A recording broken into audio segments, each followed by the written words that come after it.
Okay, good evening everyone and welcome to January's meeting of Brixworth Parish Council. Just to remind everyone, it's video conferencing. If the link goes, we'll try and arrange something as soon as possible, and also to remind everyone the meeting is being recorded. We have got an awful lot to get through this evening, so if we can keep a reasonable sort of pressure on the time, that would be really good. Thank you very much. Oh, and also a message from Elaine. If we could keep everybody on mute until they want to speak, using their hands, so we don't get any erroneous noise coming through for everybody. Okay, item 2 is apologies for absence. Received from Councillor Francis Peacock, who's got a work commitment. Okay. Are we quite happy to receive Francis's apology? Yeah? Everyone happy with that? Excellent. Item 3 is declarations of interest. Any declarations of interest, I think? Lynn? Yes, for the sports fees. Okay. For obvious reasons. Thank you. Yeah. Okay, item 4 is to agree to sign the minutes of the previous meeting, which is paper A, the meeting of the 17th of December.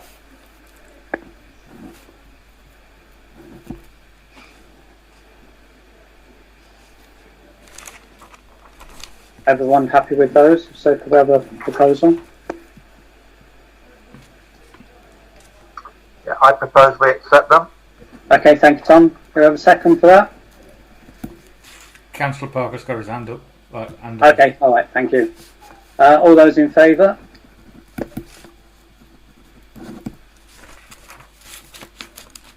Everyone? Yes. And then, secondly, the Parish Council meeting on the 14th of January, which is paper B.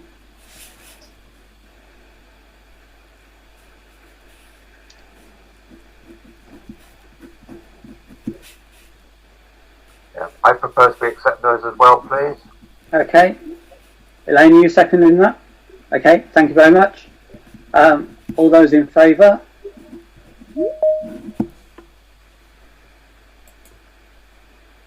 Any abstentions? Against? No? Okay, thank you very much for that. Item 5 is the public open forum session. Do we have anybody who wishes to speak on that one? Jonathan, do you want to take part in that one, or? Evening. No, nothing specific from me tonight. I think the item I was probably going to refer to as the consultation on the budget, but that's on your agenda actually. So other than that, nothing else from me tonight. Okay. Simon. Thank you, Mr. Chairman. I'd just like to ask that when you discuss the paper C on the fees and charges, you've made a recommendation, obviously based on the juniors' white lining, and the what I would add to the St David's pitch have no effect on the cost, but we would like the cost for St David's to be split 50-50 with the seniors, because they do their white lining of that particular pitch. So where you're going to discuss a reduction in the juniors' fees at St David's, we would like to we would like to have the cost split 50-50 if that is agreed. So obviously it's not agreed yet, but if it is, then obviously we would just like to take that into consideration as the seniors do white line their pitch as they play on it first on Saturday afternoon.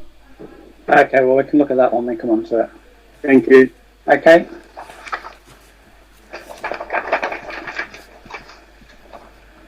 Anybody else for the public forum? Okay. No? Okay, item 6 is finance. 6.1 is to agree to fees and charges for 21-22, which is paper C.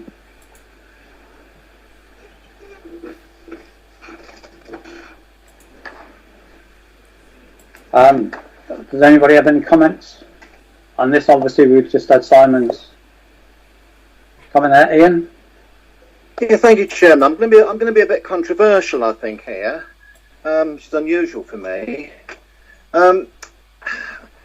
We're told that, already we're subsidising the clubs very heavily, and we're told that we're going to give a further discount to, for example, Sands of 80%.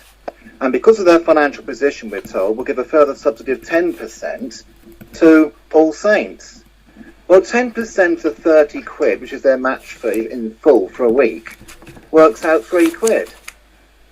And so we're giving them, in fact, 3 quid a fortnight off their fees. Well, if the club's in financial difficulties, for goodness sake, that's not going to help them, is it? Well, I would propose for me to cut to the chase, as you asked me to be brief. So, in the interest of fairness, these are a local club. They are a Brixworth club playing in the name of Brixworth. They've been here donkey's years. They're going through a bit of a bad patch, apparently. Let's give them half fee for a year. And I'd formally propose that. Sandra, you've got your hand up.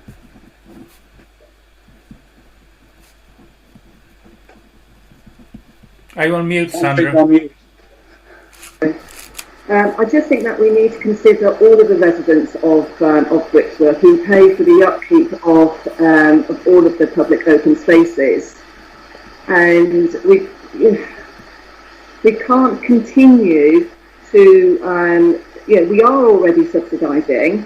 We know how much it costs us to, in addition, to maintain those public open spaces because of football. And I think it's irresponsible for us to not set a fair hire. We keep going around and around in circles. We've researched what the borough council charge, and we've gauged our charges from there. And to be perfectly honest with you, it's not the responsibility of Brixworth Parish Council if a football team hasn't got its finances in order. Just because the members of that football team chose not to pay their membership, why should other residents of the village supplement that? Okay, Lynn? The £918, I believe, was when they had 2 teams playing. So although I can't vote on this, I would absolutely concur with Ian that we should give them a 50% reduction for a year, and to help them out, to encourage health and well-being and sports and all that sort of thing, especially since the COVID situation. People really do need their sports, and I think we'd be remiss if we didn't do that.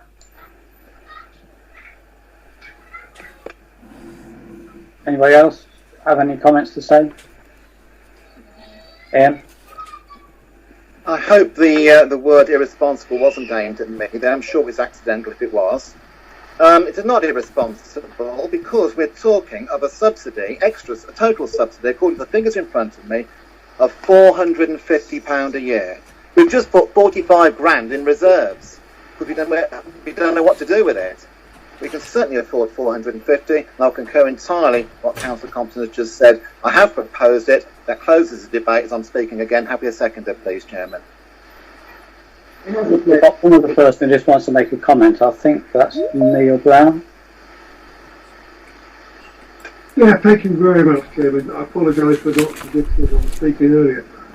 I just want to be sure I don't disagree with what Lynn said, or Ian, but it just seems to me that the cost of maintenance goes up, the impact of football on the pitches, especially the Ashway, which is my concern, because I live opposite and see it, continues to rise, and that the pitches, the ground deteriorates.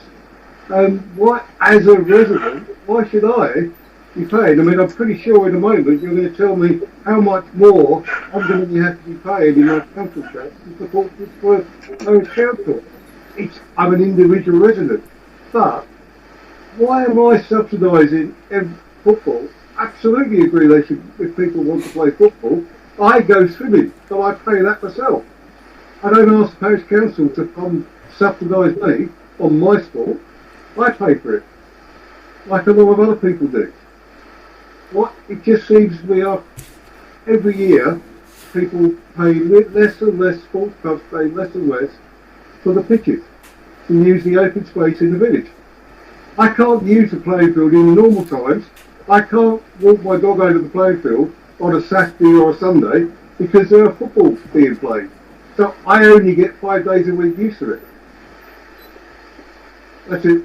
Just wanted to raise my point. Okay, Simon, quick point before we go to the votes.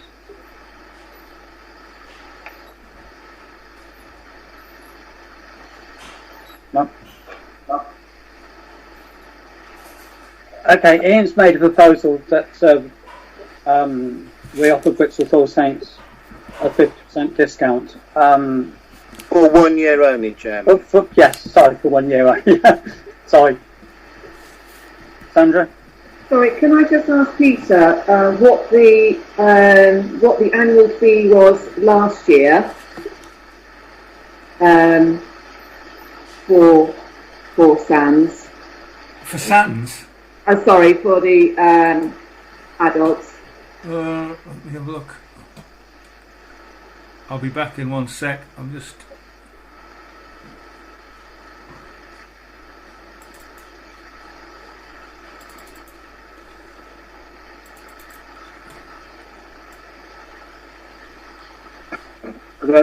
Peter, I don't believe we've paid for last year's yet, but the year before that would have been about £950 for the senior. Yeah, we haven't this year because of all the COVID. I'm just checking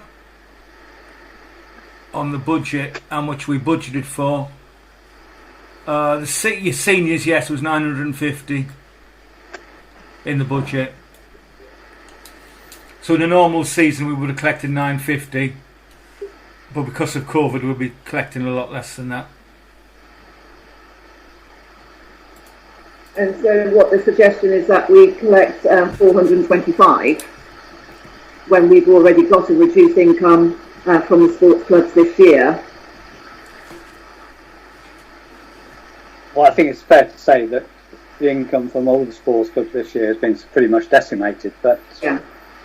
and I suppose it's also possible that it could have an impact on income from April onwards. But obviously, we don't know that yet. So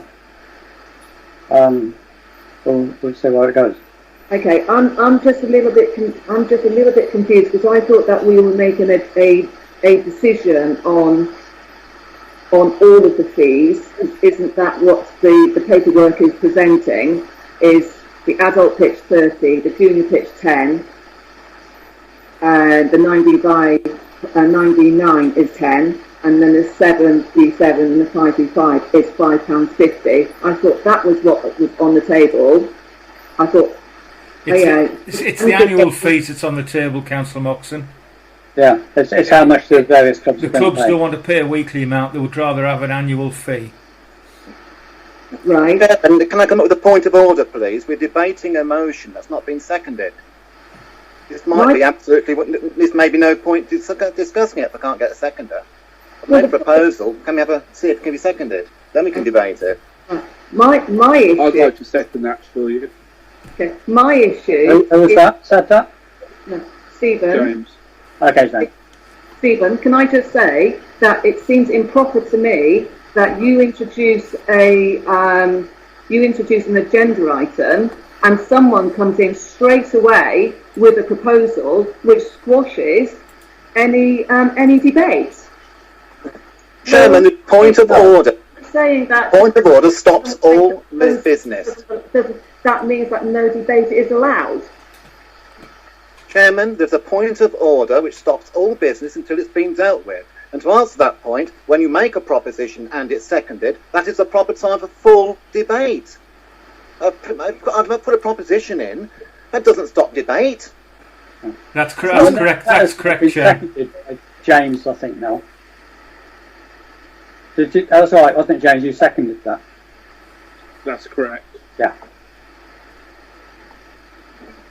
So So do we debate it now? Yes. Yes. If it's seconded, yes.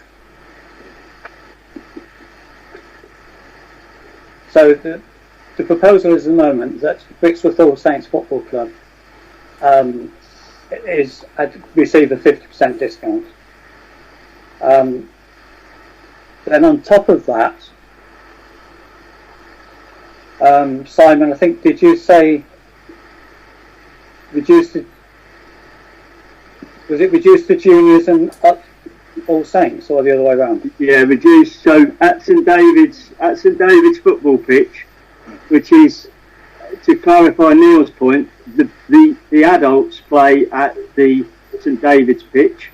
Obviously, Peter has put forward the fact that we obviously white line both of these all of these pitches on both of these sports grounds, and instead of the juniors receiving a credit, well, whatever credit you decide to give the juniors, we would like that split 50-50 with the seniors as they do their white lining of their pitch, to avoid the council having to employ somebody to do that. Sorry, Chair, if I can just say, if they currently pay £950 and we give them 50% discount, that's £475, and they'll get a £750 credit for the white lining.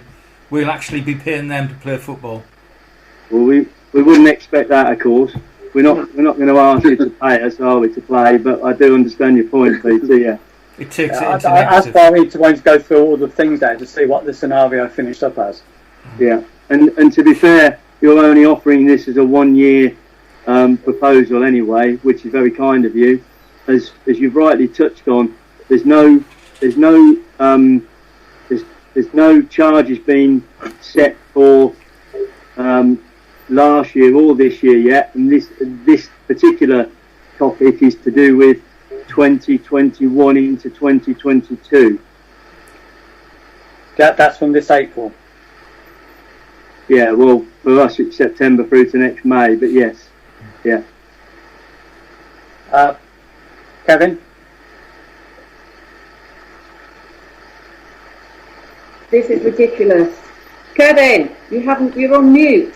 This is going to take so much time. I would propose that we leave everything as it is, move the split 15, 750, 750. That will bring down the seniors football side. I don't see anything wrong with that, and leave it as it is then. That's my proposal. Okay, so do we have a second for that? Chairman, we've got sorry to be pedantic, but we've got a seconded motion being debated. We can't have another motion.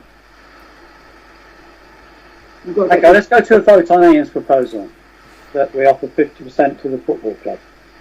All those in favour? And those against?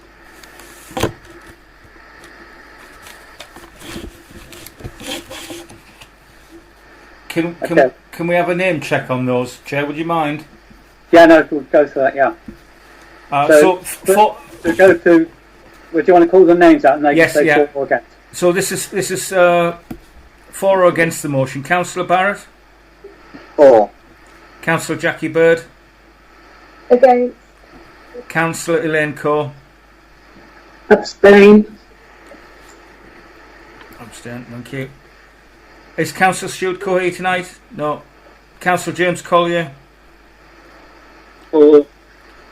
Councillor Lynn Compton? I've abstained because I've Abstained. declared an interest. Thank you. Councillor Stephen James? Against. Councillor Tom Mitchell? I'm for the motion. Councillor Sandra Moxon? Against. Councillor Kevin Parker? Against. And Councillor Francis Peacock is absent. So that's 3 votes for and 4 votes against. So the motion is not carried. Okay, Kevin, you were going to propose an alternative motion. Yeah, which was to leave the charges as they were, split the 750 between the juniors and the seniors, which will bring theirs down then to what, 250. So they actually get that for more than 1 year if you think about it. So that's what I would propose. Can I So ask? the juniors goes up. Correct. Yeah. Sandra? Sorry. Peter, how does that stand us financially then? Because obviously the other proposal we were in deficit. What is this total? What we're saying is just use the existing charges. The one. No, Kevin's proposal is that we offer the the football club's fee is reduced by £750 at St David's, and the juniors' fee is increased by £750 at St David's. So overall the figures stay the same. Yeah. Yeah. But the pitch fees are still 30, 10, 10. Yes. £5.50, £5.50. Yeah, correct. Or whatever it is, yeah. May I speak very quickly? That's not what's on these sports charge fees. It says here £7.50. That was my mistake, Simon. Sorry. Yeah. So it's 30, 15, 750, 750, 750. Yeah. Yeah. But can I just confirm they don't come into play once we agree these annual figures? Well, that's what the figures are based on. That's fine then. Yeah. Okay. Okay. Do we have a second for Kevin's proposal? Okay. Thanks, Sandra. All those in favour of Kevin's proposal, which is to reduce Victoria Falls Saints by £750 and to increase the juniors at St David's by £750. All those in favour? Do you want to go through the names again? I can go through again. I'll just do. Councillor Barrett. For or against the motion, please. You're on mute, Councillor Barrett. Yeah, sorry, against. Against, thank you. Councillor Jackie Bird. For. For. Councillor Elaine Coe. For. Councillor Stuart Coe's not here. Councillor James Collier. For. Councillor Lynn Compton's an abstention. Could I just check that this is the discount though? This isn't the fees, this is the discount, isn't it? For the white lining. Oh, this is the discount for the white lining, yes. Yeah, but that needs to be explicit, I think, in the minutes. Yeah. Councillor Stephen James. For. Councillor Tom Mitchell. Against. Councillor Sandra Moxon. For. Councillor Kevin Parker. For.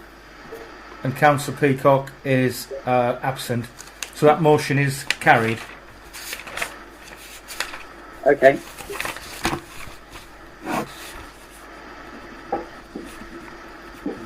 Moving on to 6.2, which is to agree the budget for 2021 to 2022, which is paper D.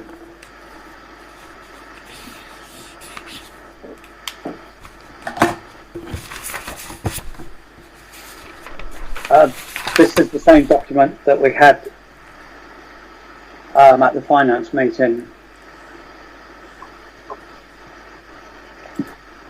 which was voted for at that meeting. Do we have any comments?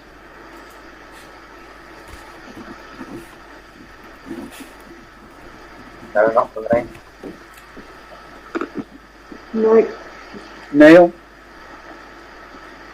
Thank you. So could I just request a copy of the budget if it's finalised and approved, just if that's okay? I'll send that through. Yes. Thank you, Peter. Thank you, Stephen.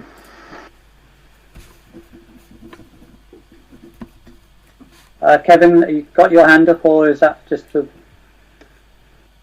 No, it's just haven't taken it down yet? District Councillor Harris has his hand up, Chair. Okay. I think. Right. Have you? I did, if it was by accident. Oh, sorry. Okay.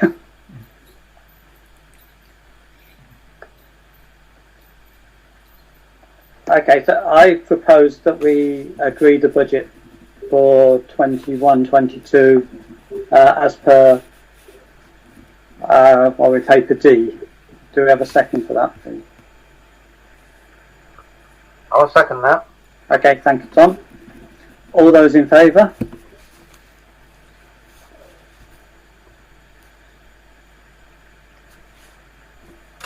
Is that everyone, Peter? Yeah, I mean, it looked to everybody, but is there any? If you ask if there's any abstentions against?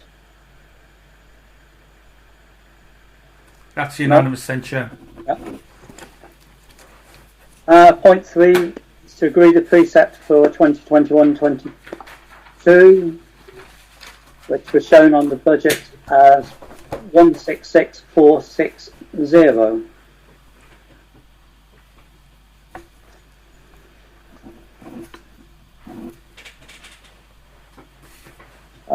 Do we have a proposal? Kevin? Yeah, happy to propose no increase for the Okay. second year running, Chair. Well, it is actually slightly, it is £11 increase, but Right. We'll have a whip round then, shall we? for that? Is that each or overall? overall. Do we have a second? Thank you, Lane. All those in favour?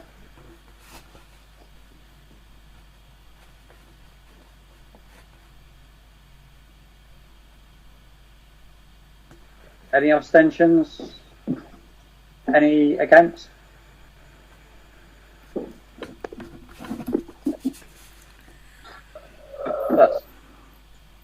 That's everybody then. 6.4 is to consider the payments for January 2021, which is paper E. And Chair, there's one payment that's come in today, which is the other half of the Baker's Waste bill that we mentioned in the community centre meeting. It's £57.84 for trade waste at St David's. Are councillors happy that to be added onto the list? Yes. Yes? Okay. Can we have a proposal then to pay our bills, including that additional one? I'll do that. Okay, thank you. The seconder, was that you, Kevin? Yeah, Kevin seconded it. All those in favour of paying our bills? I think that's everyone. It was seconded by Jackie, not me, by the way. That's Oh, sorry.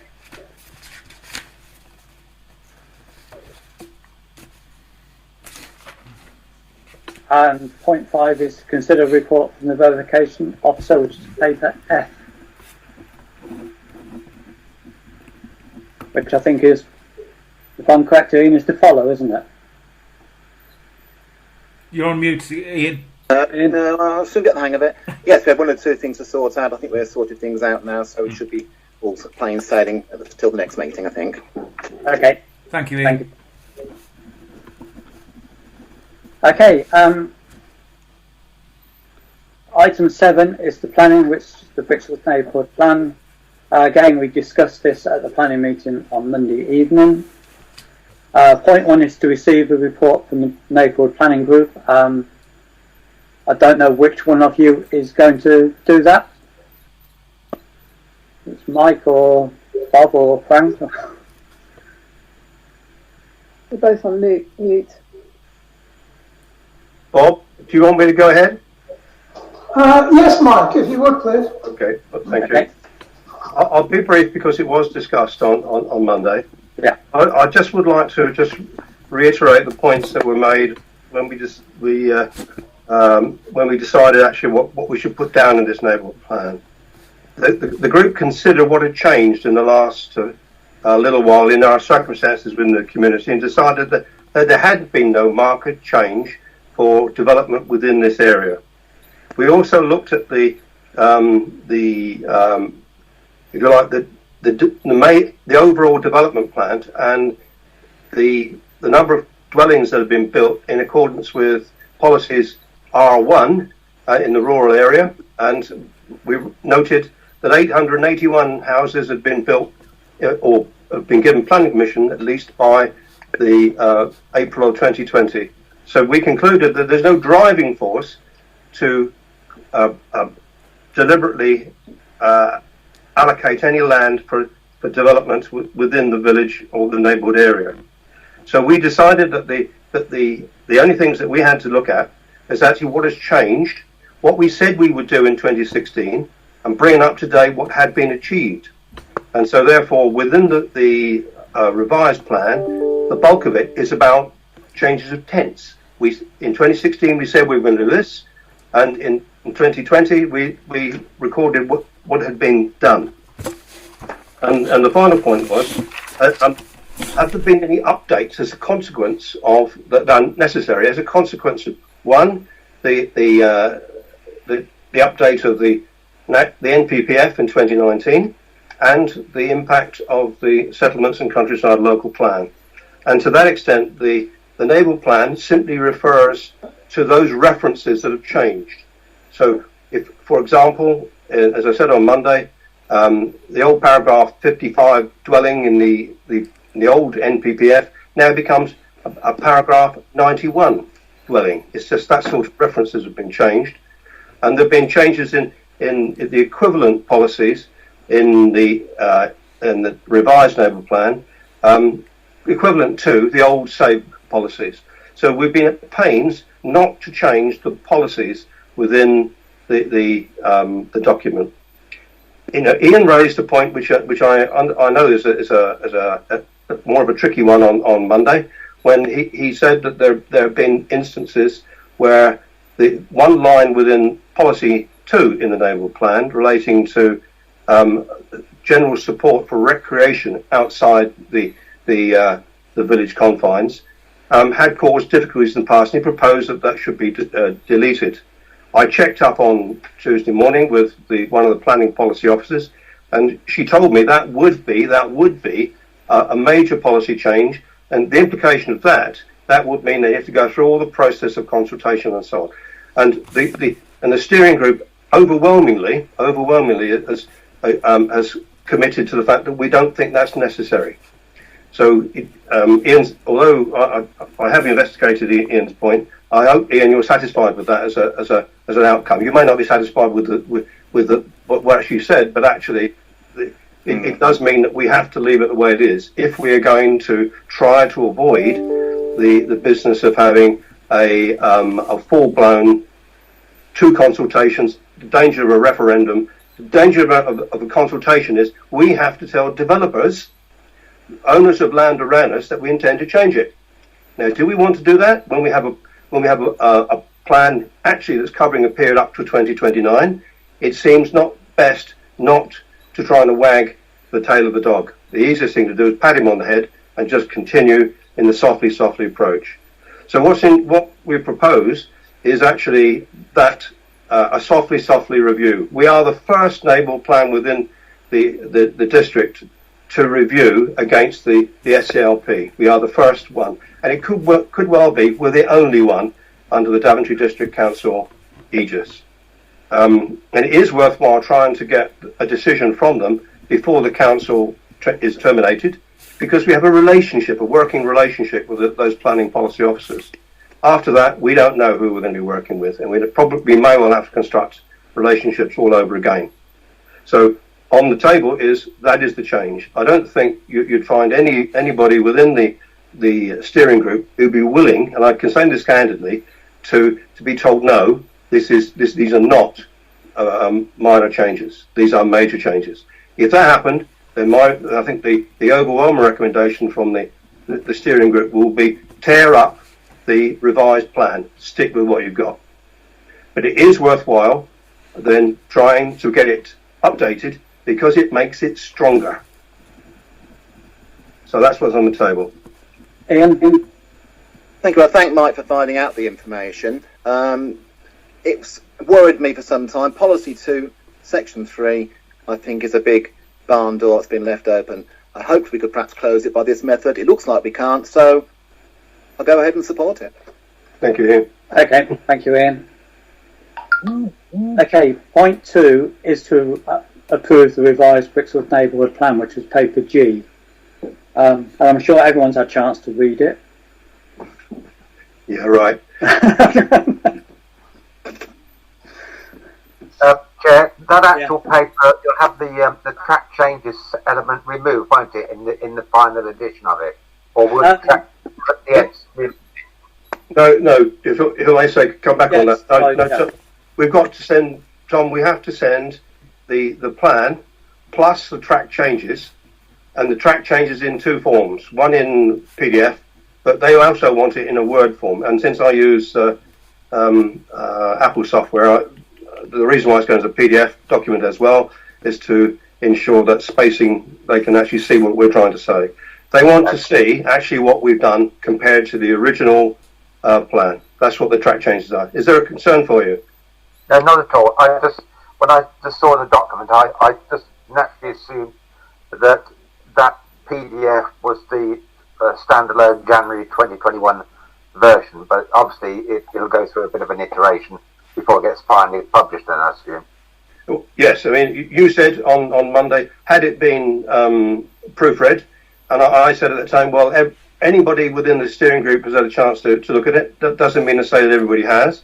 But I can tell you that independently, my wife went through every damn line, every damn comma on Tuesday, and yes, it has been proofread. There were some changes, and I have informed Peter that I would send it to him tomorrow, marked final, subject to your agreement, of course, tonight, plus the final track change documents, which will need to be sent to Daventry. Okay. Thank you for that. Excellent work. Thank you. Okay. Well, I would like to propose that we approve the changes made to the neighbourhood plan, and then subject to Mike doing the final tweaks on the spell check, we then submit it to Daventry for their hopefully approval, or certainly comments. Lynn? I'd like to second that and propose a vote of thanks to the Neighbourhood Plan Steering Group for all their hard work on this, because I think they've done a sterling job. Thank you. I totally agree. Okay, for all those in favour. Is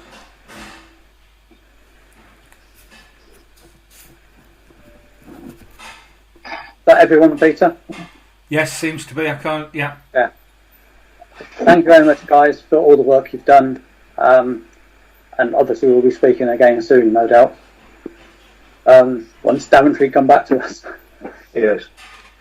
Mike, have you sent? I think you've got some wording for the letter to go with this, haven't you? To send Kevin suggested I try to put something together to help Peter on the basis Peter's got a lot on his plate.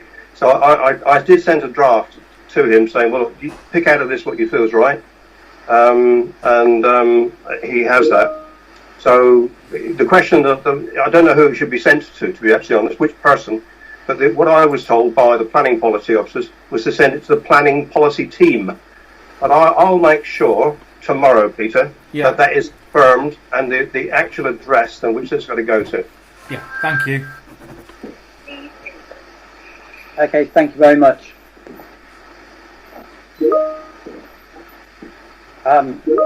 Then item 3 of that one is to submit the revised neighbourhood plan to Daventry District Council, which I guess will be as soon as you can do that, Peter.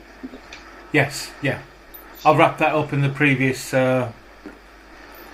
recommendation, and that'll be done either tomorrow or Monday. Yes. Okay, excellent.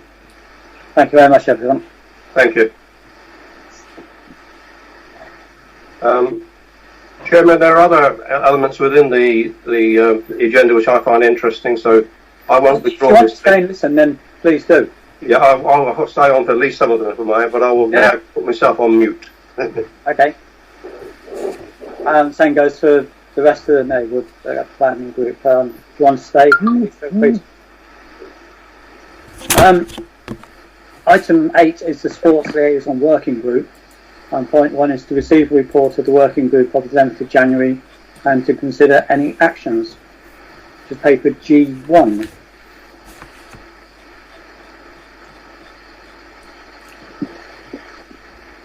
Ian, do you want to run through this? You are sort of instrumental as chair of this particular meeting.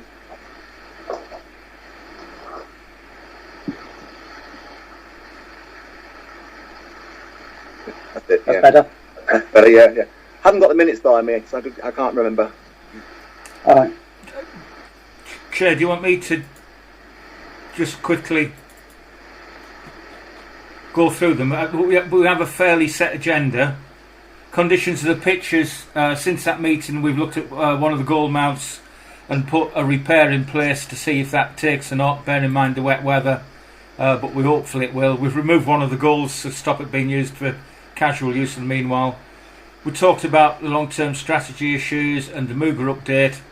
The only thing that we'd like the parish council to consider is an issue that I've been having with one of the football teams. Was a complaint made by a member of the public regarding the behaviour of the football players when they were playing on a Sunday. I asked them for comments, and I've asked them 2, 3, 4 times, probably by email, and they just don't acknowledge the correspondence. So I would ask the council's approval either to contact the FA, or they are associated with a charity. I could contact the charity and really just prompt them to acknowledging that if they have got a problem, if they've got a problem, they need to put a solution in place, like drawing attention to the respect agenda, or speaking to the players that basically have the issues. Yeah, Lynn, did you have your hand up first? I think before. Yeah, please. I just wanted to ask a question on the notes. It says the clubs disregarded the advice about not playing. Wasn't it just one club? Yes, it was. So yes. Could you put that in the minutes, Yeah. please?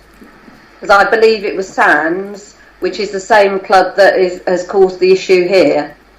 I was going to actually ask who the club was. So yeah. Thank you for that. Okay. Yeah, through the group chair, we have introduced a procedure now for if the pitches are clearly out of order and there's bad weather coming, is that our council groundsman inspects the pitches on a Friday, provides photographic evidence, and then we circulate that to the clubs, asking them or instructing them not to play. On that weekend, we did that, and one of the clubs claimed that they had to play, otherwise they would have faced a fine from the FA.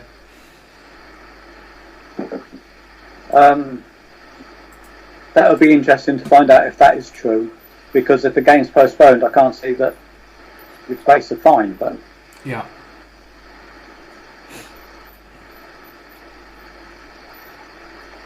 Sandra, I think Ian had his up first. Thank you. Just saying, the last time this happened, Chairman, we reported the appropriate team to Northamptonshire Football Association. We took the matter up with them, and the result was they had to put warning signs up in the changing rooms, cautioning players against bad language, and did have an effect for a short time. Right, Sandra? Just going to ask Peter whether he is going to confirm with the FA whether that is true, that allegation of if they didn't play that they would be fined. Yeah. Would it be possible for Peter to actually find that out? I could ask that at the same time if you'd like, yeah. Yeah, thank you. With regards to the complaint we've had, I personally think Peter should write to the Sands charity and copy it to the FA about the behaviour of team members. Because if Peter's not getting anywhere with dealing directly with the football club, then we perhaps need to go a step higher and write a formal letter as opposed to perhaps informal emails. Lynn? I would absolutely concur with that and second that if that's a proposal. Well, it was just put forward at the moment, see if anybody got any comments, but I am quite happy to propose that. Yeah, So, well, I'd second it.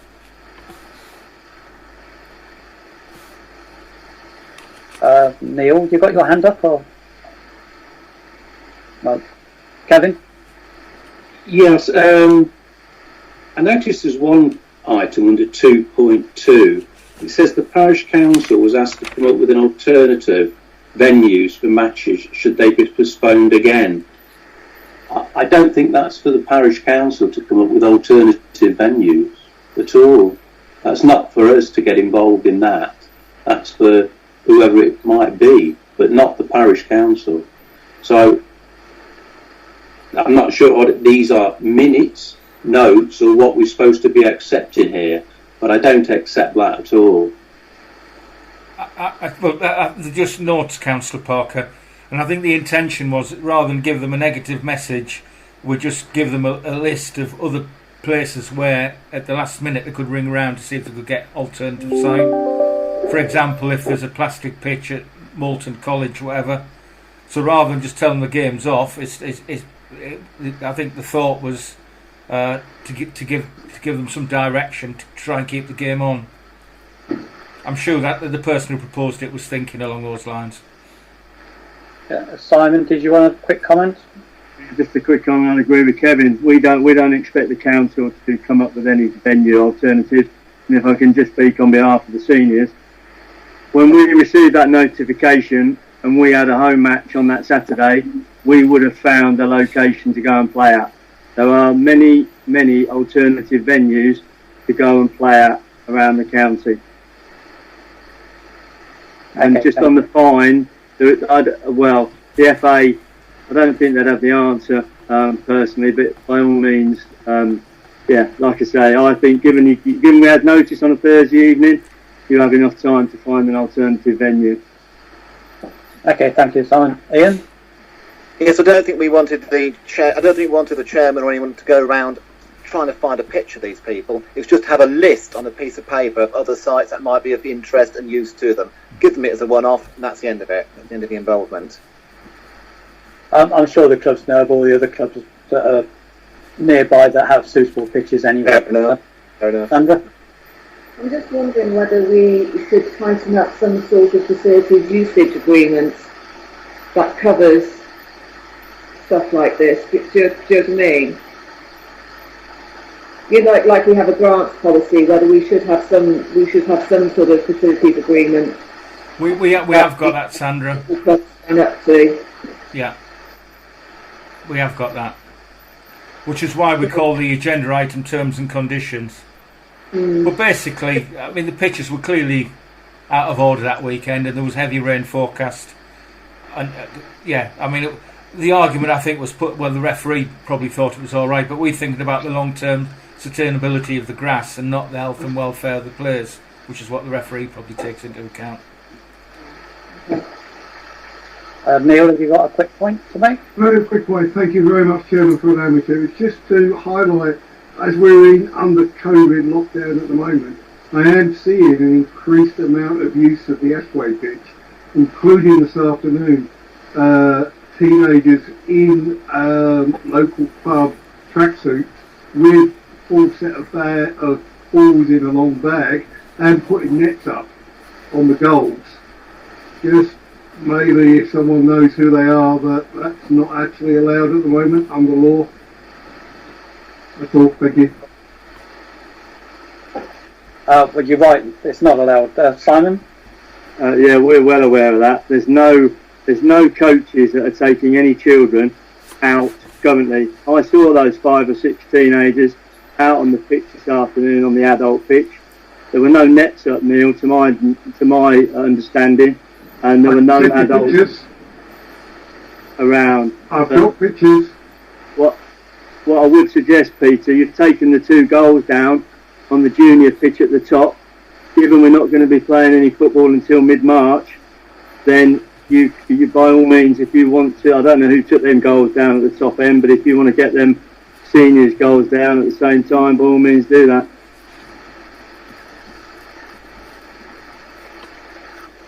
Okay.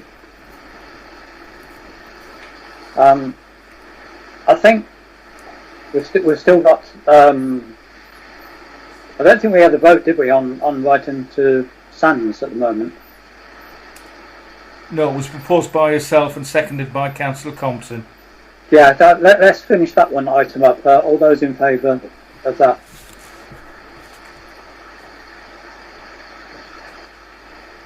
I think that's everyone. Yeah, thank you. Yeah?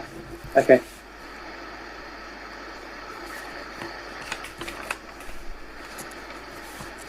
The other sort of point worth looking at perhaps is under 6.1. Brixworth Juniors were looking at the feasibility of extending and improving the Ashway changing rooms. The Parish Council will consider any application to kickstart this project. The cost of architectural ones will be in the region of £750.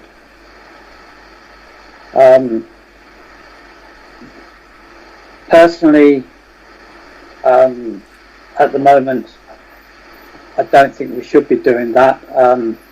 We're obviously looking to be spending the best part of £250,000 on Section 106 money.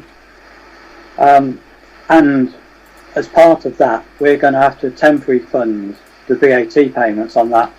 So we're looking at another £50,000 on top of that. I know we get that back, but that's 3-6 months down the line. So I think we should leave some of I think we should leave that in abeyance for the time being. I don't know if anybody else has got any thoughts on that. Kevin? Yes, I suppose that's where I was coming from on the first question. It's a working group, so no powers. No. So that seems to indicate to me that we would do that, and I don't think that's right. That would have to come to full council and not be in a set of minutes, or they're not minutes, it's a working group minutes. So we shouldn't be saying things like that, because it's the full council who makes those decisions. So I would agree with what you said, Chairman. That's why I call them notes, Councillor Parker, because they're not minutes and they're not decisions. They're just it's the discussion within the working group. Yeah. And obviously, it's got to reflect what's said, whether the parish council agree with it or not, I suppose. Well, the parish council would have to agree because it's a working group. Yes, it's got no powers at all. Yeah. No, no powers. Yeah. No, sorry, but they can make recommendations to the parish council. Yes, that's correct. Yeah. And isn't that one of the recommendations at the bottom? No. Well, that's fine then. It's not a recommendation yet. Okay. So I think that deals with that one. Unless anybody else got anything else to say on that?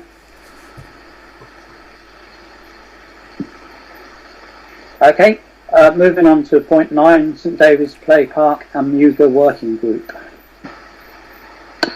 Point 1 is to receive a report from St David's Play Working Group, which is paper H.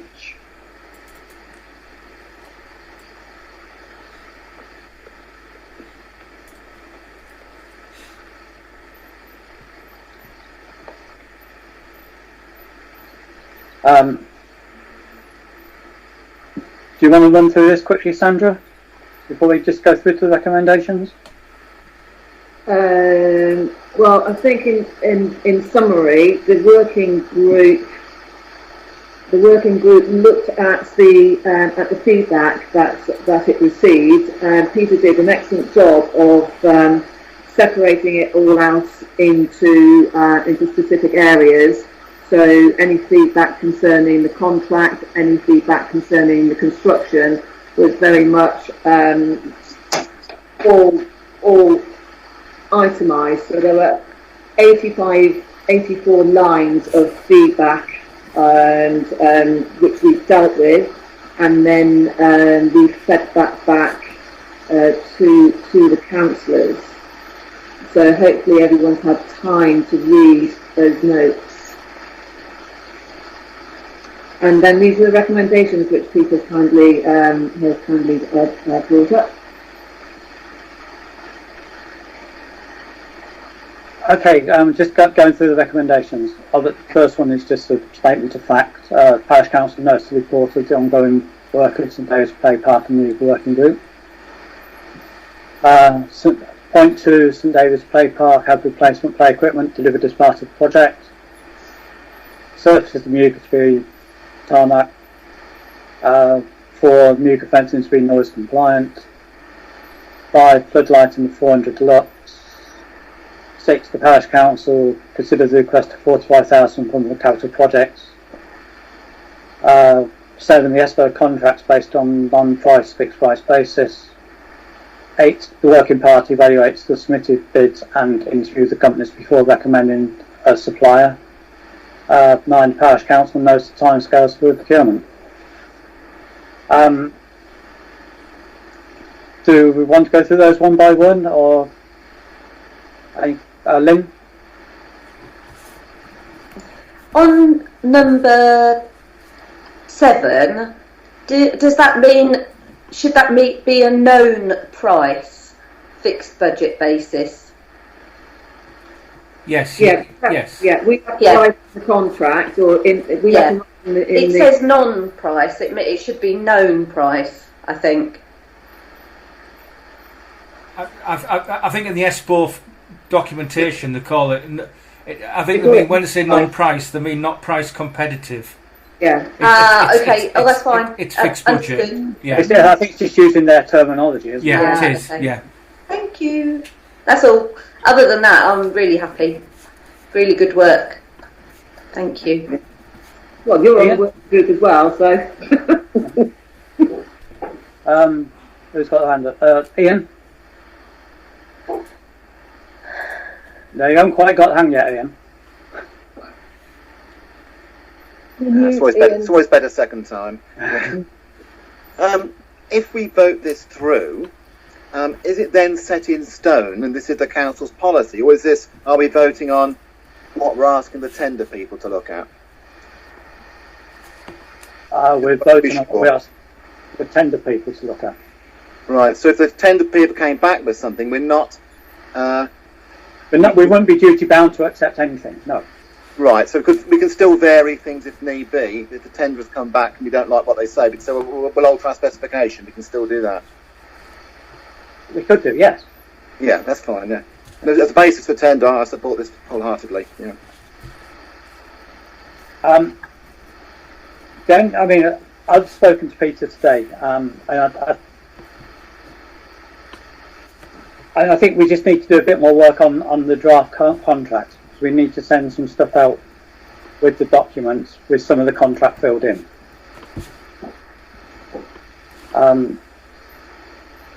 We just finish this, Jackie. I'm not being all.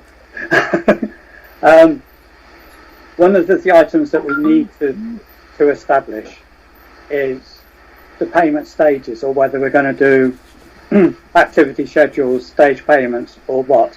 And we need to put that into the documents. On the ESPO paperwork, they do refer to stage payments, but they do say you should list them and stuff like that. My concern is that if we don't put anything, somebody may come back and say, can we have 50% with order, please? Which obviously we don't want to be paying somebody £100,000 before they've done any work, especially at this particular time.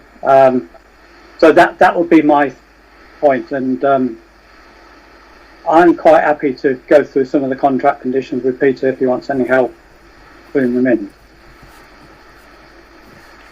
I've spoken to ESPO Chair this afternoon. All right. And he did say it would be good practice to send the contract out with the tender document. He said, but the reality is because the companies have been on the framework for so many years, they know exactly what the contract looks like. They're not going to learn anything. But you're right, other than the payment stages they'll be interested in for cash flow. Yeah. And obviously for us as well. Yeah. Yeah. Yeah. Any other comments? Sorry, Chair, the only observation I've got is the timescales are quite tight to turn this around in the timescale that's set within the document, isn't it? It is, yeah. I think the reason why it's tight and I'm probably jumping in what you were going to say there, Sandra, is that the current framework finishes at the end of March, and a new framework comes into effect on the 1st of April. So I think the idea was to try and get it through within this framework. I appreciate that. It was just an observation, and all credit to the team who have produced it thus far. That's all I'm saying. Sandra? I do think that if we send this out, the companies, if they feel that, and maybe even ESPO, will turn around and say actually the timeframes are unrealistic and they need to be revisited. I think as Peter has said, they've got many years of going through this. They will be able to see at a glance what's realistic and what's unrealistic, and they'll just come back to us and say it's not worth it. And then I think probably we then need to make a decision to just hold back until the new framework has come in. What do you think, Peter? No, I think you're right. But I mean, if it does slip, it won't be the end of the world because we can just use the new framework. The only thing I would raise is Councillor Mitchell raised it earlier, is we need to say in the contract that it's all subject to planning permission, because clearly we don't want to award them the contract and then not get planning permission. I mean, I can't see that happening, but we need to cover that eventuality just in case. Yeah, absolutely. Pull on it. Yeah. It is in the brief, though, isn't it? We did actually put that in the brief that this is subject to planning permission, and we've given that responsibility of seeking planning permission to the contractors. Yeah, but it might be useful to be in the contract as well, just to emphasise it. Yeah. So it may be that one of the stage payments is you have a break point at the stage payment of planning permission or not. So good idea. They have, I don't know, say £3,000-4,000 as design fees up to planning stage, and then if Daventry turn it down, then we will be duty bound to pay that £3,000 or £4,000. Yeah. But that's a break point in the contract. Absolutely correct. Yeah. That sounds like a plan. Yeah. Good point. Sandra, you look very confused there. It's like, yeah, they don't charge for design fees. They will know that they will have to design subject to contract, subject to planning permission. If planning permission isn't sought, they will not charge us for the design fees. They just suck it up. So there will be no payment if that doesn't get through planning permission. No, but there will be the planning fee, won't there? Yeah, the planning fee of what, a couple of £100? I don't know. Yeah, there's a planning fee of a couple of £100. We will not be paying out £3,000-4,000 for design fees because the design is absolutely free. No, I was just using. I wasn't saying that was their figure. I was just saying figures. Yeah. No, I'm just making it clear that if we do not get planning permission, apart from potentially, and we may not even be charged for the planning application fee, we don't stand to lose. We don't stand to lose anything. But it may be worth having a break point in there if it doesn't get planning, so that we're not legally bound to. I don't know. Peter, have you come across a legal brain on that one? Yeah. I just think that we need to know that these companies do not charge for their design fees, and I think that's and that is it. They just don't charge.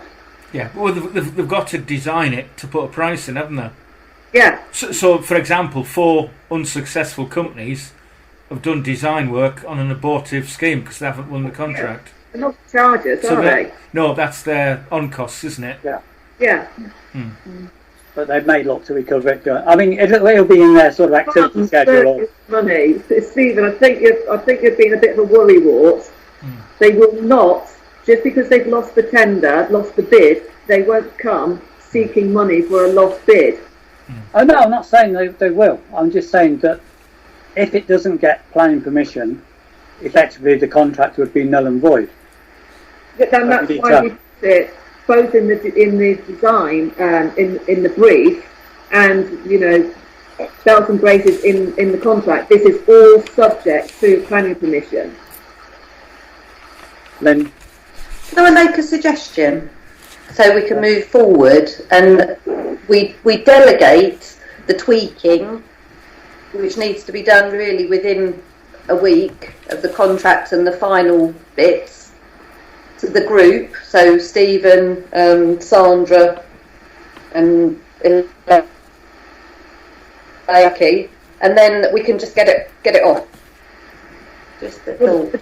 The group isn't Stephen. No, I know, but he's offered to do some of the. Stephen's offered to go through the contract with me. Oh, I see. Right. Just to get the right words in, because I haven't for got the stage payment. Yeah.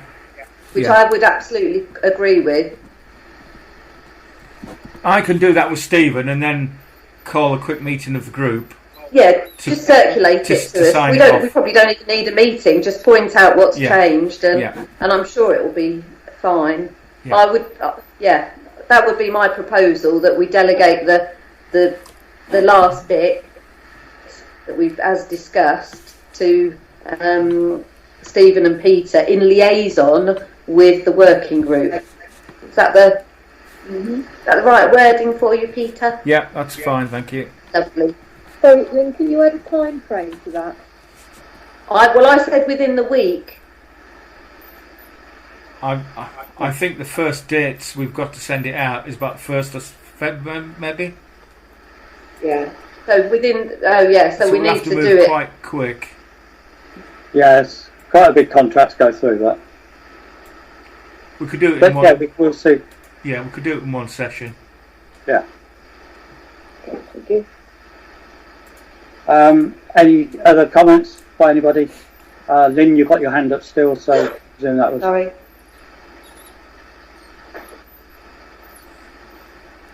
Can we have a proposal then to move forward? I think that was Lynn, wasn't it? I proposed. Someone second me? Second it. Thank you, Sandra. Oh, Jackie. Tom, you got your hand up? Yeah, I thought you were going to say all those in favour. Sorry. Yeah, all those in favour. Sorry, just to be clear, Chair, is the proposal to accept all of those recommendations and delegate the contract to be tweaked? Yeah. Yes. Thank you. So it's an all-inclusive recommendation. Thank you. Yeah, rather than do each one at a time. Yeah, that's lovely. So that is that unanimous? I think so. Looks like it. I think so, yeah. Okay, thank you. Double check. Sorry, Chair. Can we just double check, please? Can we go through the? Shall I go through the round robin? Yes, please. Yeah. So it's for the motion. Councillor Barrett. Yes, you've explained what the basis it's on, so yes, I will be in favour. Councillor Bird. Yeah, 4. Councillor Elaine Cole. Yeah, 4. Councillor James Collier. 4. Councillor Lynn Compton. Yeah, 4. Councillor Stephen James. 4. Councillor Tom Mitchell. 4. Councillor Sandra Moxon. 4. Councillor Kevin Parker. 4. And that's unanimous, Chair. Thank you.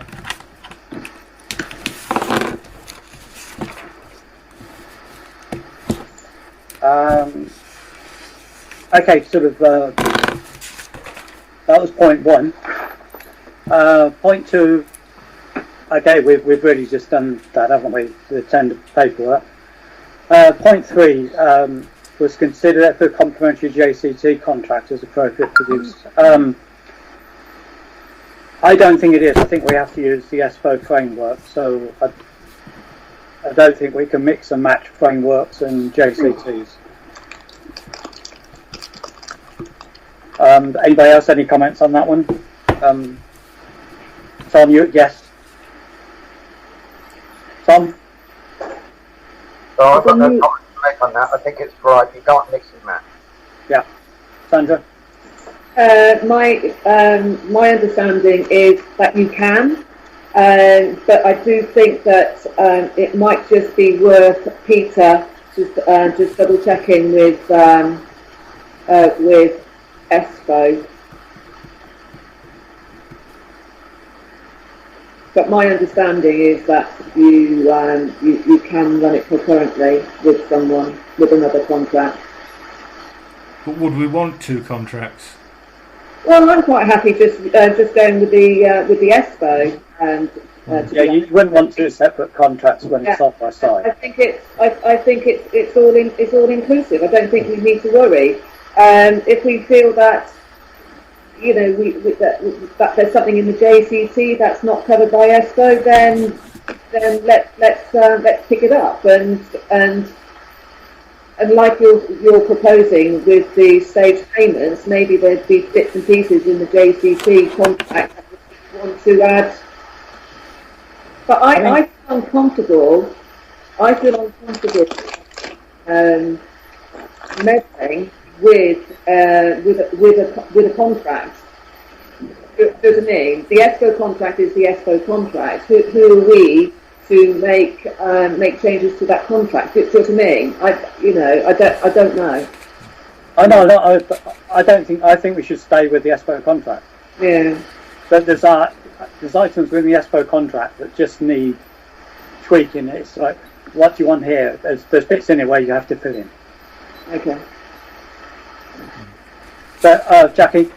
I was just going to say the issue about the JCT contract came up because it was raised as a query in the list of 85 queries that we had. That's why we looked into it. That's all I wanted to say. But is everyone quite happy to go proceed with the ESPO contract? Yeah. Yeah. Okay. Point 4 is to note that all suppliers within the ESPO framework are not accredited to the Living Wage Foundation. This criterion cannot be used for evaluation purposes. I must admit, I was under the impression that when we signed up to the Living Wage Foundation, everybody had to, all contractors and their subcontractors had to comply with the living wage. Correct.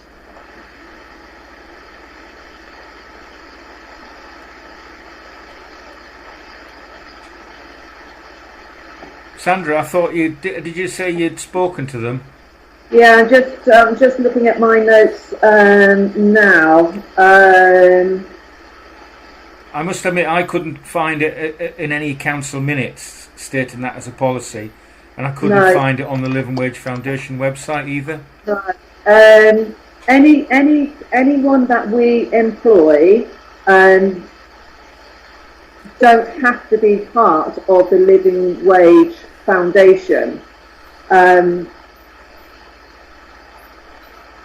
But they do have to pay the living wage to their staff because Brixworth Parish Council is accredited to the Living Wage Foundation.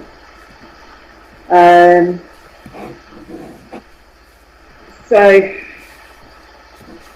they're not banning us from that. I think it's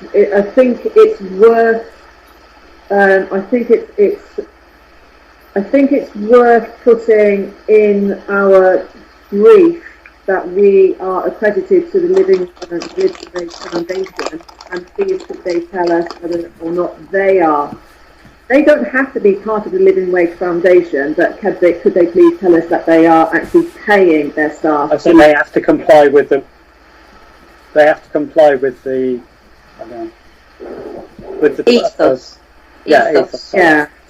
And obviously the living wage is different from the minimum wage. It is. Yeah, and that also goes down to their subcontractors as well, doesn't it? Yeah, anyone that's working over 2 hours has to be 2 hours per week, has to be paid the living wage. Yeah. So do you want to tweak the words in the document to? I can do that, Chair, yes. Yeah. Tom? I've got no comments to make on that. Okay, your hand up. That was Okay, I think that deals with section 9 then, doesn't it? Yes. So thank you, everybody.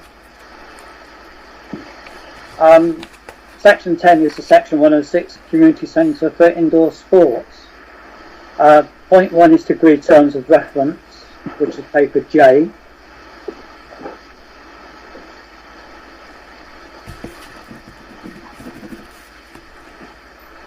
You have pointed out, Chair, there's in the document there's reference to the ESPOR framework, which should have been removed. Yeah. At the end, under required outcomes, was to utilise the relevant ESPOR framework. Well, there isn't an ESPOR framework for building works and sports hall refurbs. So that we can just alter that by utilising any relevant building contract. Yeah. Yeah. That sort of gives us the choice whether we go down JCT or NEC. Yes. Or, yeah. Sandra? Have I got my hand up? Yeah. I am sorry. Okay, Ian.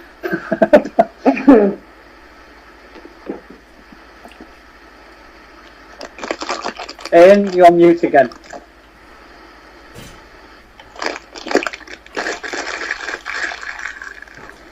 Gives me a chance to rehearse it. Can we insert in number 6 the word group after the word the?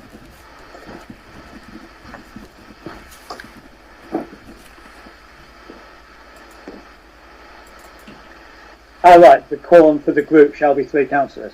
Yeah. Yeah. Oh, it's yes, a typo, sorry, yes. Yeah, that's my fault, sorry. That's no problem. Tom, have you got any comments? Sorry, no, I haven't. No. Okay, your hand's still showing us up. Not on my PC, it's not. Oh.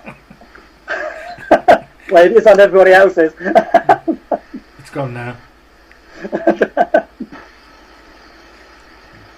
Okay, I propose then, subject to those couple of alterations, that we adopt the draft terms of reference. Do you have a second for that? I'll second it. Ian, have you got your hand up? Oh, yeah, Ian had. All those in favour?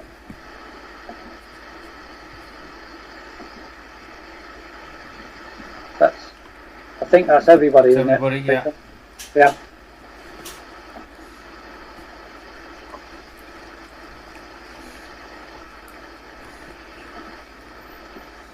And the next part of that is consider and agree the specification for the provision of indoor sports at the community centre. Just paper K.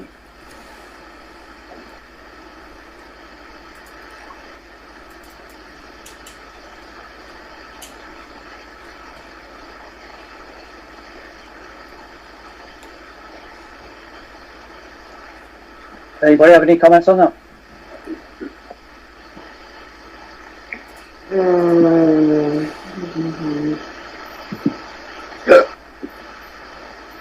Sandra.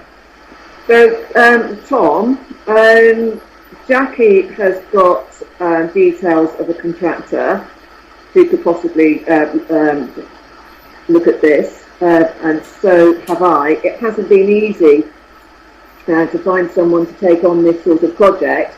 Have you got anywhere at all, Tom? Sorry, Sandra, I've not looked that far at that. I only focused on providing the client requirement document. I thought there's been a bit of a history of this project and others, as you well know, over the previous months, and I think various contractors' names have been mentioned.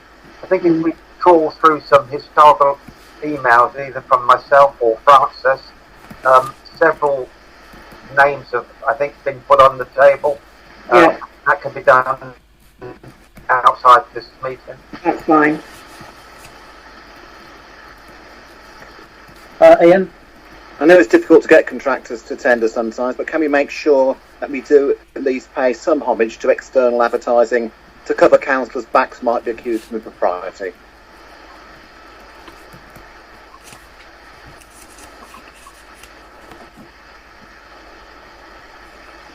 Sandra?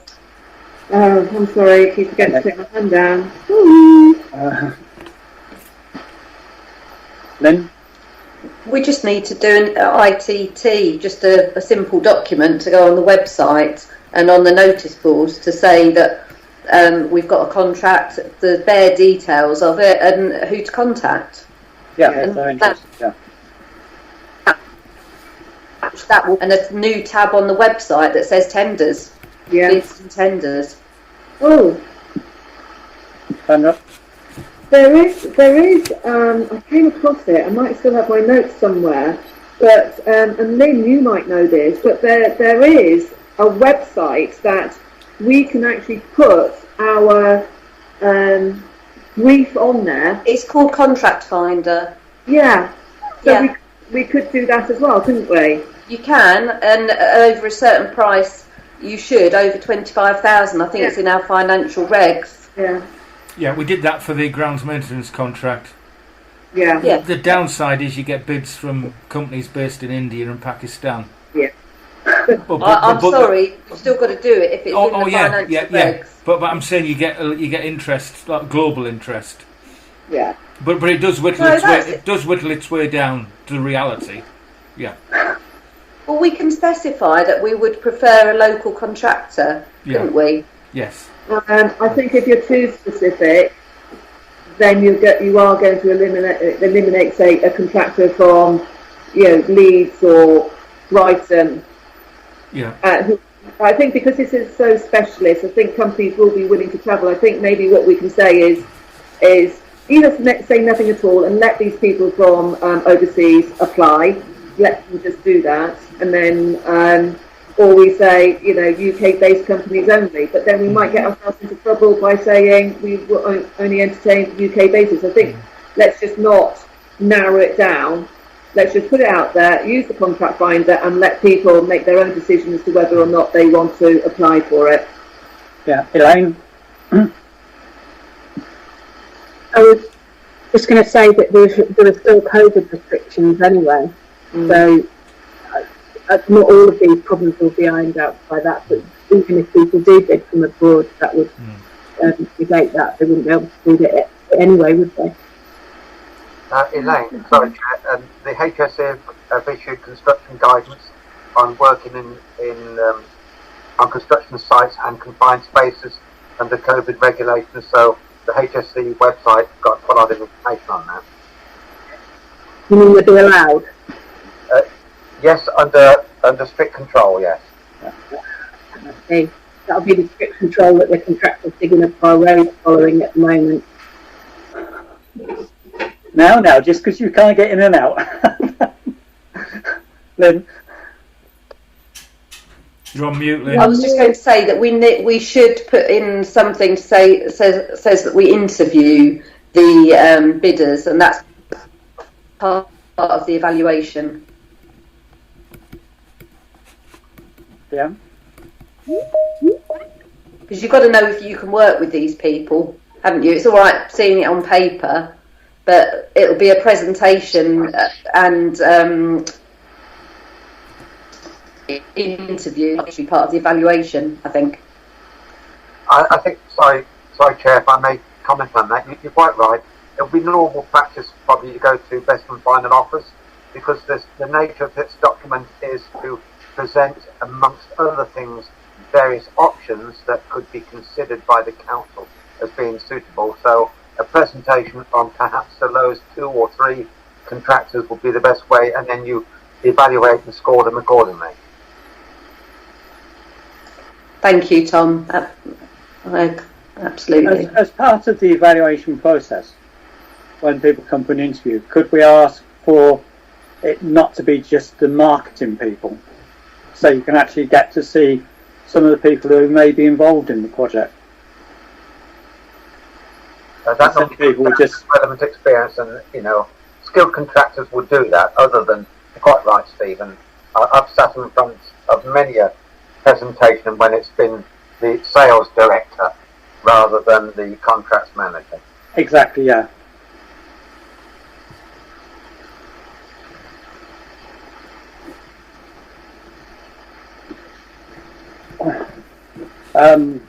I'm not quite sure.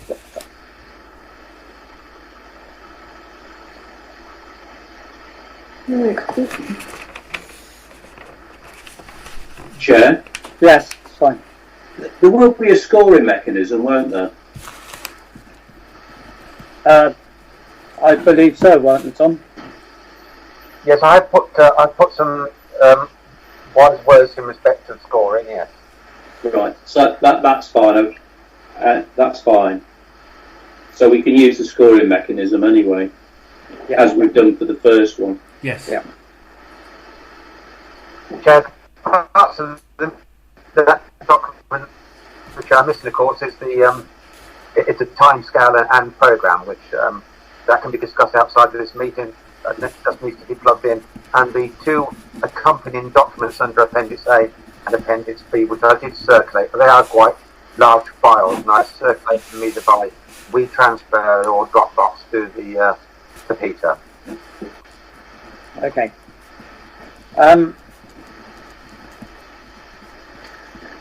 So part of this is to consider and agree. I propose that we agree the specification and scope of the works as prepared by the working group to move on to the next stage with dates and potential contractors. Ian? I'm just going to mention the use of the Contracts Finder website is mandatory. Yes. Yes. Yeah. Yeah. Okay. So Peter will do that and we'll get the contractors to apply through that. Yeah. Yeah. Well, I second that motion if you've made it, Stephen. I have made it. Thank you very much, Tom. All those in favour?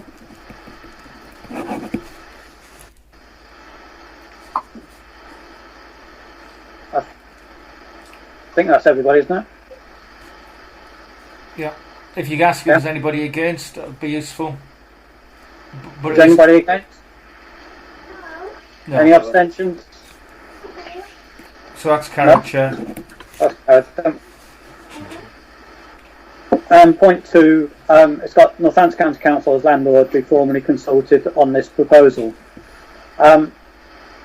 Are you going to drop them an email, Peter, and to say that we propose to do this? Yeah. If you can find anybody to actually send an email to. Yeah, and of course it's the same issue as earlier, as the change of council on March 31st, so we need to try and get in early. Yeah. Yeah. I might have some names who have been dealing with the Brixworth Centre, so I'll dig those out and some email addresses. Yeah. Okay. Point 11 is legal appointment of a solicitor to consider appointing a solicitor to deal with all future property asset matters, which is paper L. Now Chiara's done a lot of work on this, Chair. She has, and done a very good job. Done a very good job, and I don't know if she just wants to say a few words. Yeah, no, I'm happy to. Sorry, my mic started to go funny.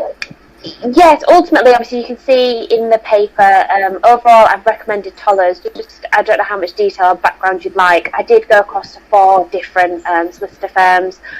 And I'd just say, in terms of speaking to him on the phone, the things that obviously were trying to be achieved, I do think that they seemed that they could sort of provide the work that you were looking for, in terms specifically for the lease at the moment, the Brixworth Cricket Club, but also the other aspects. I do appreciate, obviously, there is a wide region there, and just to give some wider context on that, Tollers were actually the lowest quote of $9.50 plus VAT.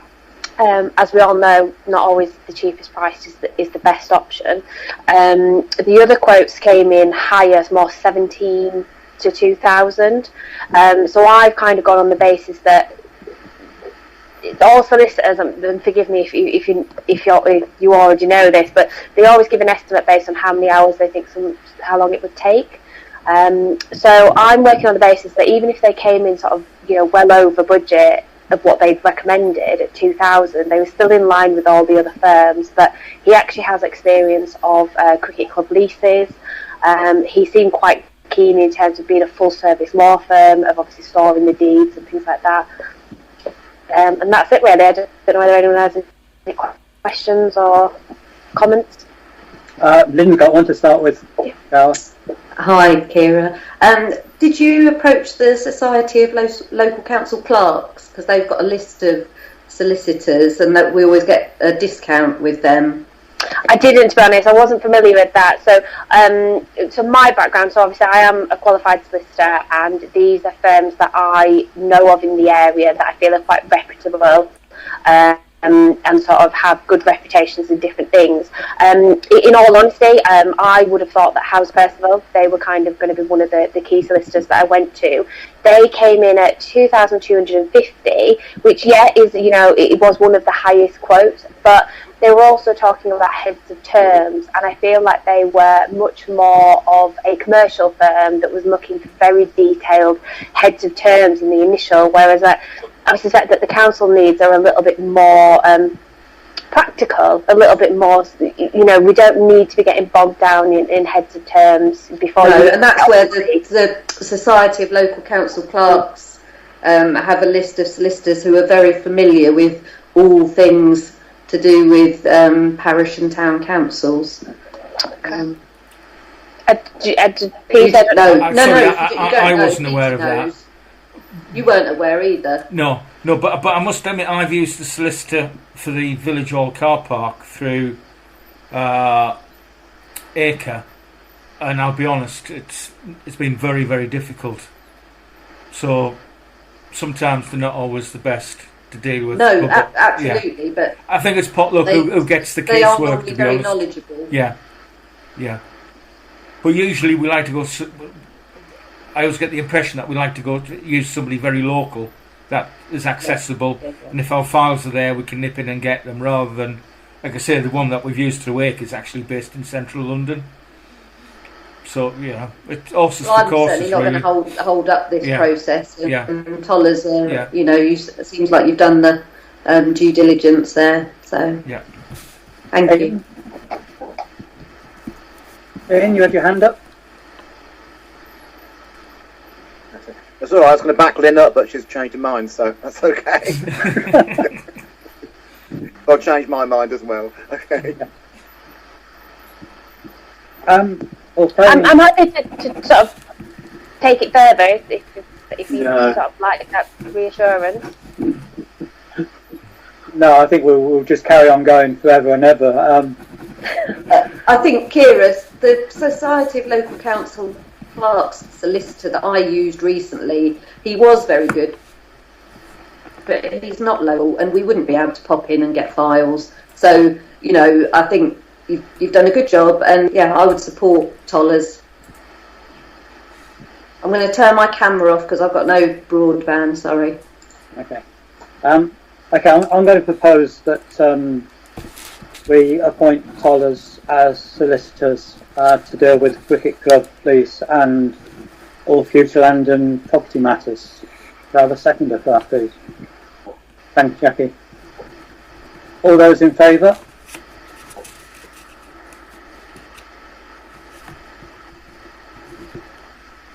Any abstentions?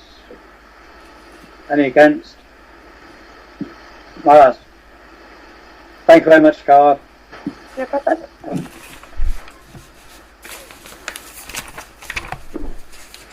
Okay, item 12 is consultations. One is West Northamptonshire draft budget, and obviously there's a website link there for you to go and make comments on. And point 2 is the Northamptonshire Health and Wellbeing Board, and again there's a link there to make comments on. Jonathan, I think you wanted quickly to say something on this. Yeah, it was really just to raise awareness of it. I think it's probably an individual comment to be made by each of you if you choose to do so, rather than a parish council response. It's quite heavy going, I think it's fair to say, and the numbers are quite broad brush. There's not that much layer of detail. But nonetheless, I would just urge you to take a look and make comment if you choose to do so. I must admit, I have started doing the budget one, and there's a nice little handy sort of save, and they'll give you a link back to it to continue. So, so really, that's consultation for people to take in their own time, and good luck wading through that. Item 13 is community safety police representation. As to appoint a police liaison representative to act as a single point of contact with Northamptonshire Police. At the moment, Tom, I believe that's you. Yes, you're quite right, Chair. Thank you. Yeah. Is that something you'd like to continue doing? Can you rephrase that? I'm happy to continue if no one else shows a desire. That's exactly what I meant. Yeah, I'm happy to continue. Yeah. Okay, I propose that we ask Tom to continue in his role. Do I have a second for that? Thank you, Elaine. In fact, I had a choice of several people there. All those in favour?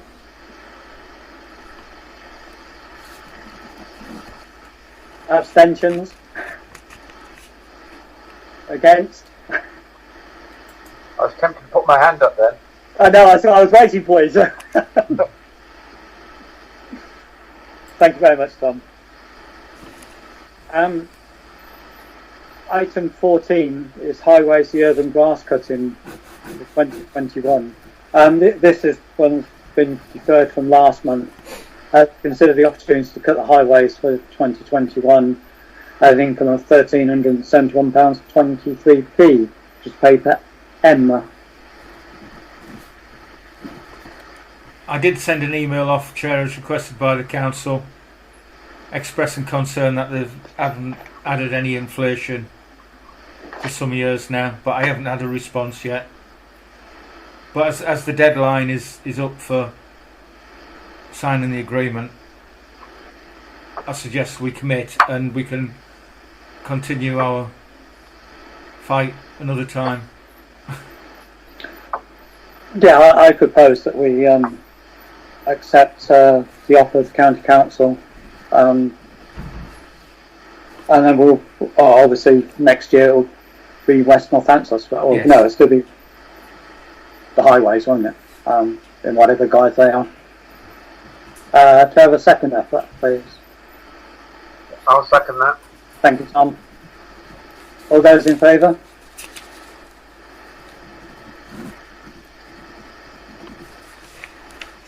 I think that's everybody, Peter. Thank you. Okay. Item 15, allotments. To consider the parish council's involvement in enabling any transfer of land from Barrett's to the local allotment association, paper N.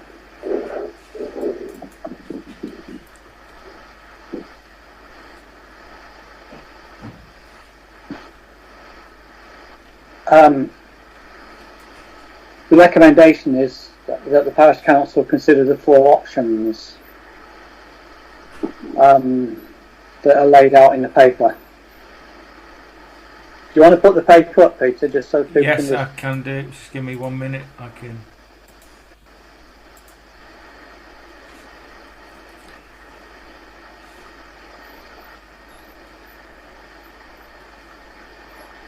Does anybody have any... Lynn, yeah.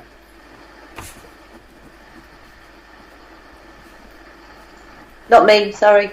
Okay. Anybody have any comments? Start with.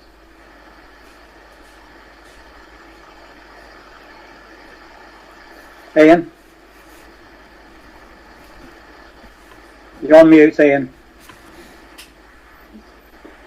Not having a very good night, I'm sorry. If there was a trustee arrangement, would the private owner then drop out or be part of the trusteeship? Was that something we'd have to discuss? My understanding is that Barrett's want a shot of it. Yeah. So on that basis, I would assume them to drop out, but obviously that would come out during the discussions. But the Cross family on the other half, they would maintain their ownership. Yeah. Yeah, that's what I was getting at, because Barrett's will get rid of their half. You've still got the private owner, haven't you, then? Yes. Yes. Yeah, I'm with you, understand now, yeah. Okay. Elaine? Are you able to, or is Peter able to clarify what the parish council responsibility bit is? Is it just that we have to provide some, or where? Yeah, the legal bit. Well, legally, we've got the powers to provide allotments, but at the moment, the parish council just doesn't do it. It relies upon different organisations to do it. What the proposal is we run the allotments in the same way as we run the village hall. Just hand it over to trustees to run it. The risk is obviously if that goes pear-shaped and it comes back to us. And I suspect there could be some early legal bills in terms of setting up the trust and in terms of land transfer from Barrett's to the parish council. I mean, I think it's a good idea in principle. In that Elaine, you got on mute. Oh yeah, I pressed it twice. I think it's a good idea in principle. I think we should be encouraging it, and I think, you know what I mean. I think it's a positive thing, and I think it's something we should get involved in as well. Even though I know it's problematic, and I know it's not exactly been straightforward with the village hall, but it does seem to me something we should help to have some responsibility for. I think people sometimes think it's a bit more transparent going through the council as well, and I think it's a good way of protecting some of the land as well to a certain extent, although I know it protected itself fairly well after what happened last time. So I liked the idea of it. Ian, have you got your hand up again, or? Yeah, I'm still not certain how the private owner would fit in with these trusts. That's what I don't understand. No, I must admit, I mean, sort of. It's still a say, wouldn't they? It's true the private owner must have a huge say in what happened. If it's an equality, if they're part of the trust, and the private owner's part of the trust, that's great. I think the private owner would stay as private owner, and it would just be the Barrett part that would go in the trust. But I don't know. I think the allotment holders would expect Barrett's just to transfer the land because Barrett see it as a liability, but the Cross family would probably want some recompense for it because they see it as investment land. So, but I think the dream, I'll say the word dream or wish, is that the Cross family hand it over for allotments on the same basis as Barrett's handing it over. Yeah. Which I assume will just be sort of peppercorn type arrangement. Sandra? I just think that there are a lot of words going maybe, could do, etc., and I think that this warrants some sort of consultation with the relevant groups. I don't think we can sit here and make a decision. You know, whether people want to put together some sort of working group, and now that we've decided that we're going to take Tollers on board to deal with land assets, we could also ask them for the best way forward.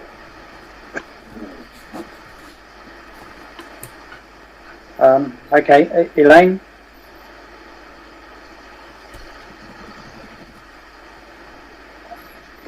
Sorry, yes, I think we probably do need to consult with relevant parties. I think that's a good thing. I suppose it's just, does it need to be another working group? We can't make any mistakes with this. After sort of goodness knows how many decades, we're still trying to sort out the village hall. We just can't carry on like this. So I think it just needs to be done properly from the onset, really. So maybe what we should be doing tonight is actually formulating a working group. Could it go to the existing land asset working group, or are we doing legal work? Yeah. And I've got my hand up because I'm agreeing with all of that. I would concur. Okay. Who's on the land asset working group, Peter? That's Lynn, myself, and I'm trying to think. I go very quickly. Isn't it me? Elaine? It might be. Yes, it might be. Is it? Yes, Yeah. I'm sure it is. Bugger. You've dropped us in it there.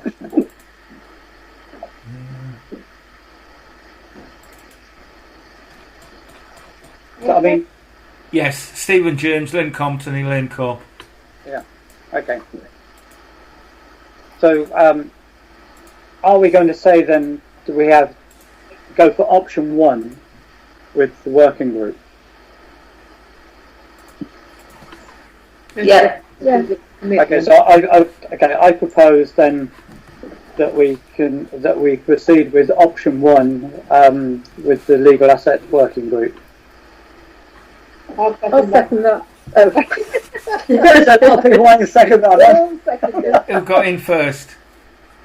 I don't know. You can take your pick. I think, Peter. I think Jackie did, didn't she? I don't. Okay. Elaine, Jackie, or Sandra. Thank you. It wasn't me. I'm not seconding it. Jackie or Sandra, don't mind. Okay, all those in favour?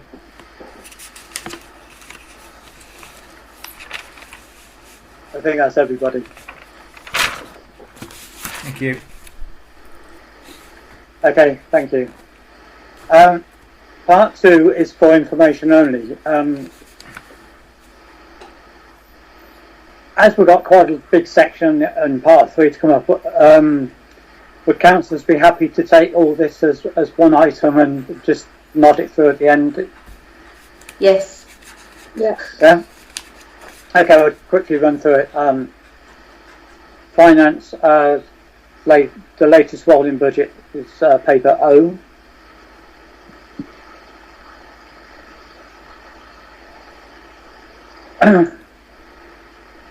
The bank reconciliation is paper P. Just to... There is an error on that one. On the right hand side, the actual cash in bank accounts, the revenue current accounts, for some reason hasn't been added to the capital account. It's the asterisk, isn't it? That, but the figures do that. Have you altered that now, Peter? Yes, it's right. oh no, it hasn't come through, but I have altered it on the actual Excel spreadsheet. Okay. Yeah, if I can find it. And yes, there it is. To the parish. That's the wrong one anyway. Yeah, that's the other one. Yeah, sorry. Okay, so subject to that amendment being made on that one. Paper Q is a list of the parish council's reserves.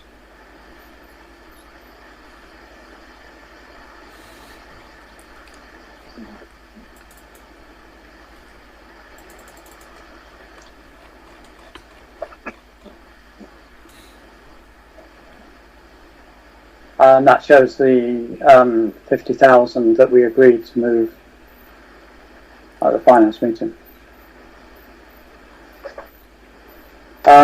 Community safety, to note the reported crime data for Brixworth for November 2020, it's paper R.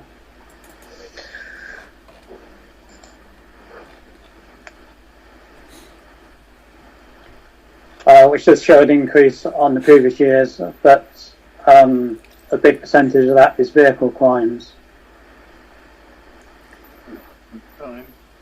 And we know we had a spate of windmill crimes in November.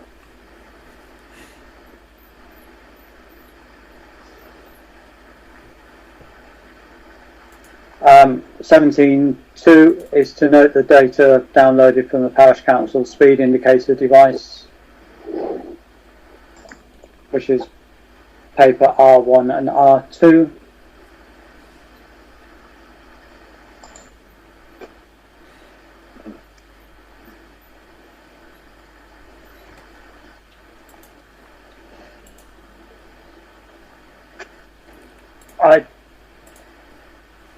Item 18. Chairman, before we move on, I just quickly ask, with the speeding, is Yeah. the weekday averages the number of cars or the speed? The first, It's the number of speeding cars, is it? the first one is the number of cars to give you an idea of the context, Yeah, and the with it. second one is the number of speeders. Yeah. Oh, got it. Okay, sorry, thank you. So Yeah. that gives you an idea of the number of cars per hour that go through exceeding 30 miles an hour. Got it, thank you. Yeah. Okay. Item 18 is to receive the planning decisions for December of 2020.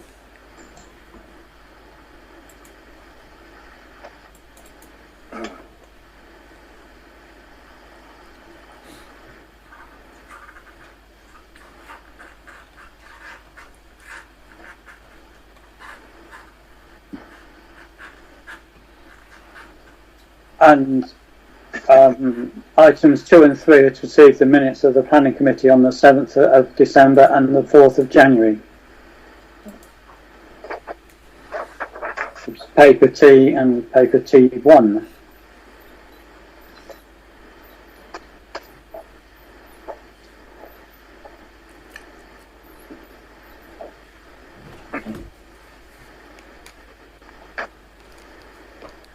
Item 19 is to receive the minutes from the Media and Communications Committee of the 9th of December, which is paper U.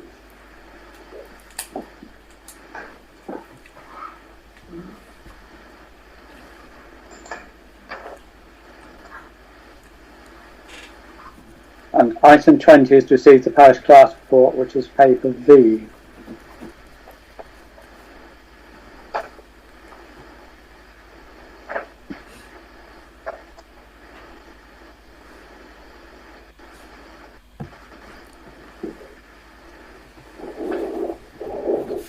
Chair? Yes. I noticed that Tommy at the Millennium Gardens was put right by Brixworth Engineering. I think we ought to send a letter of thanks to them. Will do, yeah. Yeah, I agree with that. Yes. There's a tremendous response on Facebook. A number of residents said they'd personally come out and fix it, and some offered to pay for it if they had to, and others offered even to buy a new one. Right. And it was Eddie Edmonds actually, not unsurprisingly, stepped up and he said, "Oh, I'll walk around Brixworth and I'll get it fixed." He said, and he came back and he said, "Brixworth Engineering have got it sorted for me." And then I just put him in touch with Mark, and it was fixed, as good as new again. But that's the third time we've had it fixed. But this looks like a proper job, obviously with an engineering company. We've probably strengthened it up a little bit. And I may look to see if I can get some planting around it so people can't get near it, if you know what I mean. Because clearly they were pushed into it, I would guess. Yeah. There was evidence of cans and bottles around the Millennium Garden. Which is the same issue we've had at the cricket club, I understand, as well.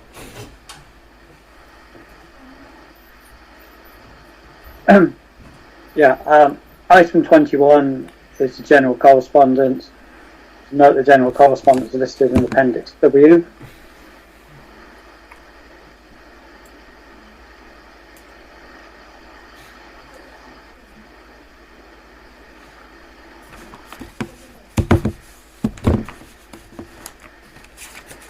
And item 22 is dates of future meetings. Media and Communications 10th of February, Planning 15th of February, and Council 25th of February. Is everyone quite happy to receive that massive load of reports? Yes. Yep. Yeah? Okay, thank you very much. Okay. I shall bid you good evening as you move into your next section. Okay. And keep safe and see you all soon. Take Okay. care. Thank you. Good night. Thanks. Yes. Jonathan. Bye. Thank you, bye, Jonathan. Okay, item 23 is to consider the exclusion of the press and public. I propose that we exclude the press and public for the next, for part 3 of the meeting.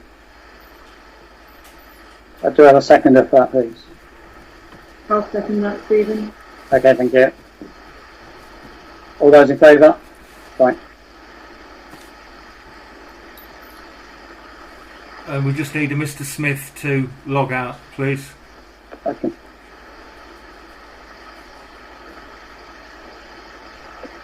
Mr. I'm not Smith? sure if Mr. Smith can hear us. Mr. Smith is definitely not one of the councillors, is he? Oh, leaving. And Simon is as well. That's fine now. And I'll just pause the recording. Okay. Right, the meeting's back into open session. Okay, press and 9:39. public so we've been invited back into the meeting if they so wish. Okay, just to recap on items that were discussed in the closed session. On item 24, legal matters, we received an update on the current situation on the legal matters, and there's nothing to be done at present.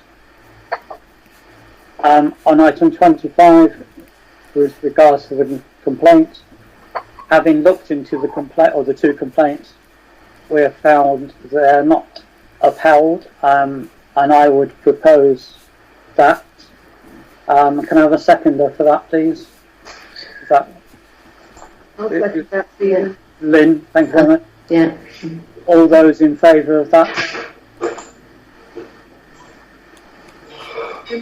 Can I request it's a recorded vote, please? Yeah.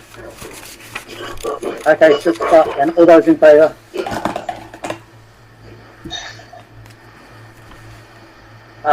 Abstentions? And those against? So Kevin and Ian abstained and all the others were for. Yeah. Yeah. Okay, thank you. Okay, and then item 26, the visual car park. Councillors were updated on discussions on the village hall car park and discussions regarding the use of the parking areas and easements over the land. And that will be updated as discussions take place.